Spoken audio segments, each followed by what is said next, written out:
Holloway. Hope you're having a great day. I want to talk to you for the next few minutes about immigration to the state of Texas. Immigration is taking place with the Hispanics coming over, the Haitians, the Russians, the Chinese, Venezuelans, South Americans. They're all coming across the southern border to the United States. We had a very lax immigration policy that's failed over the years. Now, in my opinion, to stop immigration, the money we're spending to stop the immigration, if we build up their people, give them people the money to stay in their own communities, called foreign aid. We know how foreign aid works. You give it to someone and they build their own community. It'd be a whole lot cheaper than having them come over here. We can make donations. We give money to countries to fight wars, money to countries that we like to help build up their economy. We do all kinds of things. Now, those people are coming because they have a hard time making a living in their communities, and they don't want to move here to America where they have a hard time getting here. They're leaving the school, the families, and everybody else. They probably would like to stay in their own community. So we squeezed them out. Venezuela, we wouldn't use their oil because of past President Hugo Chavez. So we punish Venezuelans. We don't want them here. We don't want them to give them any oil. We don't buy their oil. We just suffer them because they're people of color. Now the people of color saying, well, we're going to the United States. That's where we're going. The land of the rich, land of plenty, land flowing with milk and honey. That's the United States of America. So they all get ready to start coming. And they're coming by the drove, by the thousands to America. We're trying to figure out a way to stop it. We say they're coming to invade our country. Well, I have some news for you.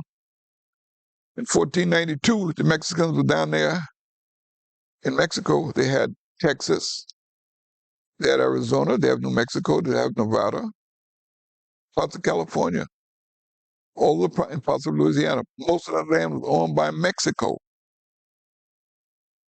1492, when Columbus came to America.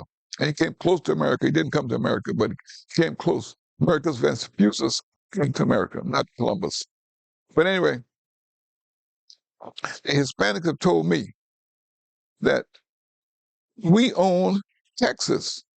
That was our property. They took our property, Mexico, from us, took part of Florida from us, part of Louisiana from us, took Nevada, it took Arizona, New Mexico, and took part of California. All of that was part of Mexico. They said, we're coming back to claim our land. And you all have the nerve to tell us we can't come to claim our land. They took it over 300-400 years ago. We're coming back, take our land. And and said, that's what we're doing. We're coming back to get our land. And if other people have come with us, they're coming with us, but we're going to take our land. You build the wire fence up, everything. We're not going to stop. We can keep coming. So thanks to the Florida governor and thanks to the Texas governor, they're sending us all over the country free. It's sending us to California. They're sending us to Connecticut.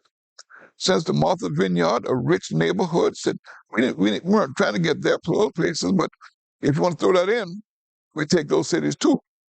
They said aiding and abetting the governor of Florida, governor of Texas.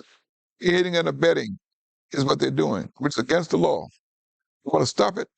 Why don't you do something about those two governors and people in those states who are trying to load the people on buses and planes and sending them all over the country? Why aren't we saying something about them? Just stop the people coming across the line. We're not going to stop it. There's just too many of them. And they said, well, the president nominee of the party of the Republican Party said, we're going to stop it. We're going to have mass deportation. That sounds good. I mean, it really does. Got mass deportation. We're going to send everybody who came across that border illegally. We're going to pack them up and send them right back. That sounds good. But I'm telling you, it's impossible. It can't be done. It can't be done because Mexico said, first of all, we're not taking them back. And before we take them back, here's some rules and regulations. And we said that on 60 Minutes a few weeks ago. Before we take them back, they said 4 or 5 rules that Mexico said we want to see implemented before we would take them back. That sounds good. If Mexico, if we work out all those rules that Mexico said, he said, okay, we take them back. How are we going to do it? How in the world are you going to keep 20 million people waiting?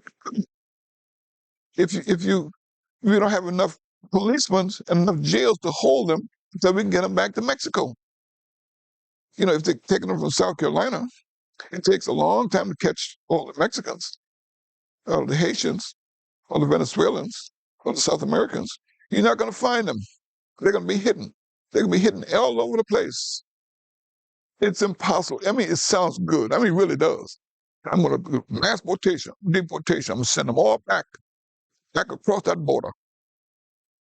If you send them back across the border, they're coming right back. They're going to keep them coming back. Okay, we come to Beaufort County. We found 300 Hispanics that we're going to arrest. Okay, good. Let's say you arrest them 300. Now what are you going to do with them? The jail's already full. What are you going to do with 300 people? And who's going to hold 300 people? You can't hold them. There's no facility to hold them. And then you go over to Jasper County, you arrest 200. What are you going to do with them? There's no facility. The planes can't come fast enough to take them back. And the same way they got over here, they can remember how to come back. Then you got to send planes to California, send planes all over the country, get buses to put them on the bus, send them back. They jump off the bus, while the bus going down the road. How are you going to take it back? It's impossible. But it sounds good. I mean, it really sounds good. That we're going to send them all back to Mexico. And he described African and Haiti and South American, Venezuela, and it's not going to work. It's not going to work. Now, see, the problem is not the deportation. Here's the problem. The problem is we want to make America great again. That really sounds good. I mean, it really does. What's happening, the mass of the people understand the code word, contamination of the blood. The male carries the sperm, not the woman, the male. Once the 2 sperms meet, then you get a child. You got a problem. They're brown children now. They keep bringing brown children, making more brown children, more brown children, more brown children, more brown adults. What's going to happen? The browning of America. That's the whole thing about making America great again. They see. The power structures see what they've created. Now they're trying to figure out a way to stop it. It's too late. Southern border been breached. They're going to keep coming. They're going to keep coming and keep coming and keep coming. And the governor from Texas, governor from Florida, keep sending them all over the country. All over the country. So you can't find them. There's too many. You don't have enough police officers. You don't have enough jails. You don't have any place to keep them if you catch them. And you're not going to catch them all. There's just too many. The more you're trying to catch them, the more they come back. It happens all the time. And you think that you're going to be able to pull that one off. No, not going to work. I've known Hispanics that got arrested on Monday, got deported by Friday. The next Friday, the same Hispanic that got arrested and deported on Friday is back on next Friday. Right back. Right back. But see, the problem with that no one talks about, if the Hispanic commit a crime, let's say he robs a store, he's able to get out on bond. Then as soon as he gets out, he's deported to Mexico. What happened to the charge of robbing the store? You know what happens? Nothing. He goes back to Mexico free. If he stays in Mexico, never comes back, nothing happens to him. Mexico will not charge him. He goes back free. When you take a prisoner out of jail who committed a crime and send him back to Mexico without being properly vetted through the legal system, they go back free.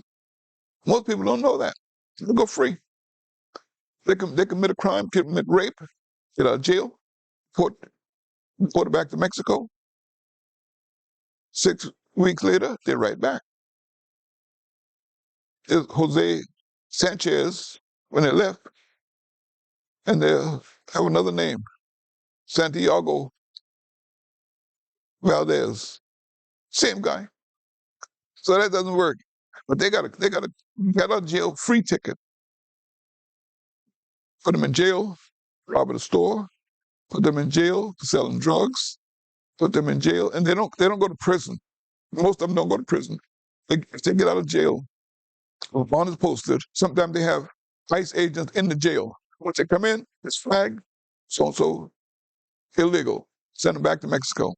They get them on a plane, send them to Charleston, South Carolina, or to Atlanta, Georgia. Next stop, Mexico. But you remember, they know how they got here in the first place. They're coming right back. You're never going to win. There's just too many. The floodgates are not open, and it's too late. I hate to bust your bubbles on that, but it sounds good. Mass deportation will not work. I thought I'd share it with you. Anyway, I wish you all well. Please go to the polls and vote. You must vote. You must go vote. Too many people died for the rights of all minorities to vote. Register and vote. God bless you. I hope you all have a great day today.